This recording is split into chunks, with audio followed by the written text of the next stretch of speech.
Good morning, everyone. I am Jocelyn Anselmo, third year BTVTED major in Food and Service Management, and this is my duty. Kindly introduce your name.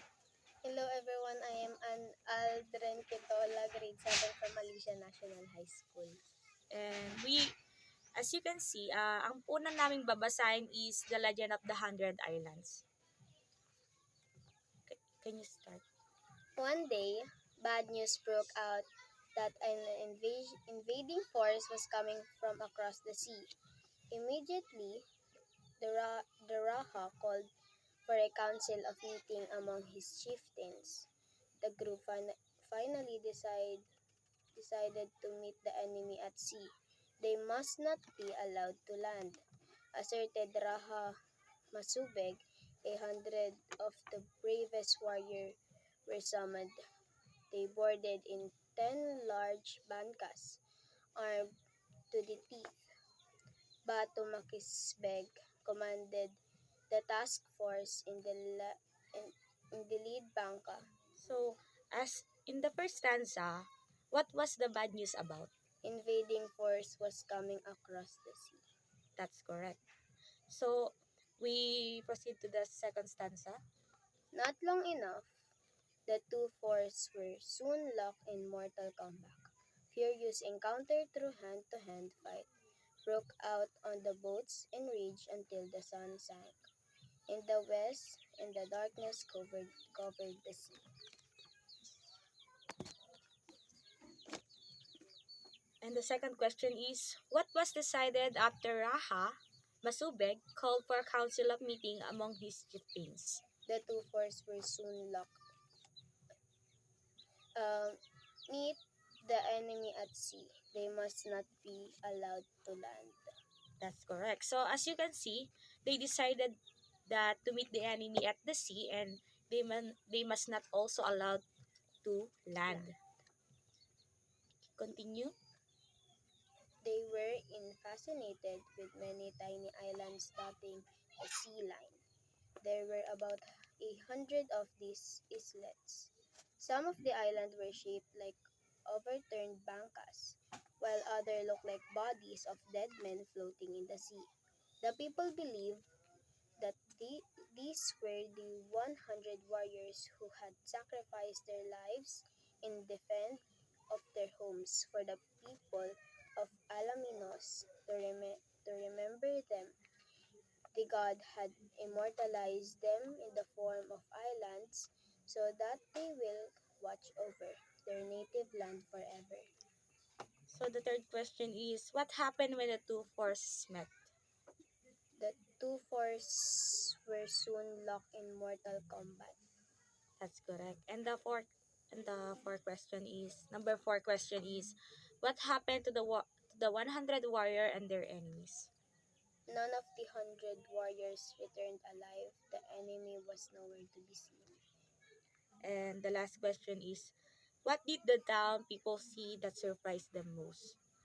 So as you read here, they say that there were about 100 of these islets, and the people were the one believed they were the 100 warriors who had sacrificed their life in defense. So this is the answer, right? Seeing a wonderful sight in the sea. So I will repeat. The last question, what did the town people see that surprised them most? Seeing a wonderful sight in the sea. That's correct.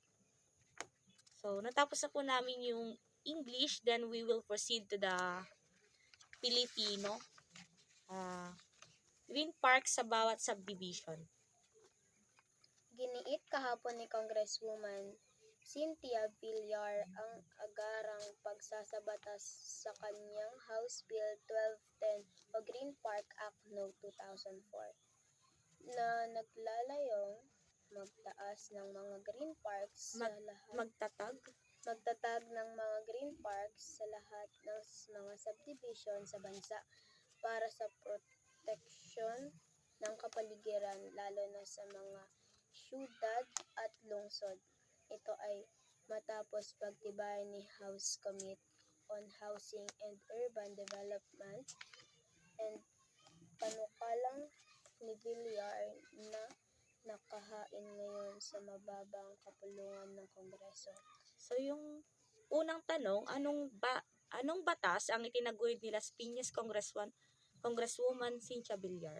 House Bill 1210 Act No. 2004. Okay. Sa number 2 naman, bakit mahalaga daw yung House Bill 1210 o Green Parks Act of 2004? Upang mapanatili ang kalinisan ng kapaligiran. Tama. So, sige, proceed. Ang programang pabahay ng gobyerno ay dapat na bagayan ng Laksan mo konti. Ang programang pabahay ng gobyerno ay dapat na pabayan ng malinis na kapaligiran. Kaya tama lamang na maglaan ng bawat subdivision, maging ito man ay residential, commercial at industrial, ng bakanteng lote na pagtatamnan ng mga puno at halaman upang ito ay maging parke. Ani Villar. Sa ilalim ng panukalang mahigit sa 30 puno ang itatanim sa bawat ektaryang sakop ng isang subdivision. Kapag tuluyang maging batas ang mga naitayo ng subdivision bago pa man ang panukala, ay masasakop na rin ng Green Park Act. Ang mga owners association na magtatayo ng green park sa kanilang subdivision ay makakakuha ng libreng buto at halamang itatanim mula sa DENR at DA. Yan. So yung pangatlong tanong, paano inilarawan ni Congresswoman Villar ang programang pabahay ng gobyerno? Ang programang pabahay ng gobyerno ay dapat bagayan ng malinis at ng kapaligiran.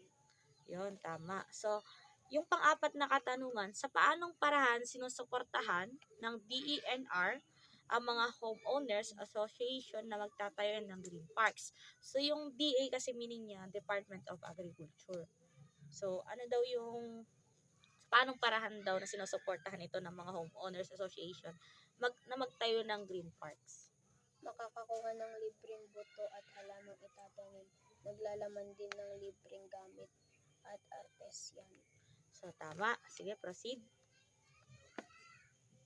Maglalaan din ng libreng gamit at artesyan, ang naturang mga departamento para sa pamimintina ng naturang mga parke. So, ayon sa binasa mong green parks sa bawat subdivision, ano yung sa iyong palagay? Paano makatutulong ang panukalang ito sa pangangalaga ng likas na yaman? Makatutulong ito sa pamamagitan ng magkakaroon tayo ng pagkukuhanan o pagkakaroon ng sariwang hangin. Yan. So, yun lamang po and thank you.